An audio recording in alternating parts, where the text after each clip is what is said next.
প্ৰথমতে আপোনালোকক নমস্কাৰ জনাইছোঁ। সঁচাকৈ এক দুখৰ খবৰ।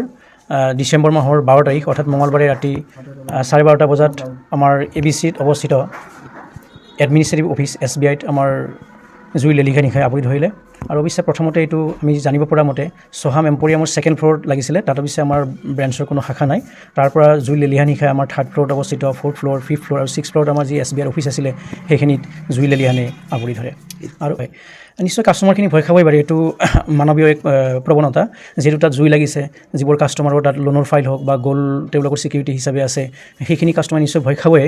কিন্তু মই এজ এ বেংকাৰ তেওঁলোকক জনাবলৈ সুখী হ'ম যে অৱশ্যে ভয় খাব লগা কোনো তেনেকুৱা বিশেষ কাৰণ নাই।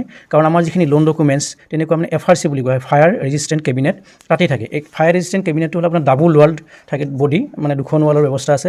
আৰু তাত ফায়াৰ ৰেজিষ্টেণ্ট ইনচুলেশ্যন এটা থাকে। আৰু তাত এটা গ্ৰুপ থাকে যিটো আমাৰ কেবিনেট, সেই গ্ৰুপটো কি কৰে ইনফ্লেম বা তাত আপোনাৰ ফিৰিং অতি সোমাব নোৱাৰে, তাত গেছ সোমাব নোৱাৰে। গতিকে আল্টিমেটলি তাৰ ভিতৰত যিখিনি বস্তু থাকে পূৰা ছিকিউৰ্ড হৈ থাকে। আৰু ফায়াৰ প্ৰেপ ৰেজিষ্টেণ্ট কেবিনেটটো এনেকুৱা হয়, ই 1000 ডিগ্ৰী চেণ্টিগ্ৰেডলৈকে প্ৰটেক্ট কৰিব পাৰে, অৰ্থাৎ 1000 ডিগ্ৰী চেণ্টিগ্ৰেডলৈকে মানে প্ৰটেক্ট কৰিব পাৰে। গতিকে সিমানখিনিলৈকে আমি ভয় খাব লগা বিশেষ একো নাই বুলি মই ভাবোঁ।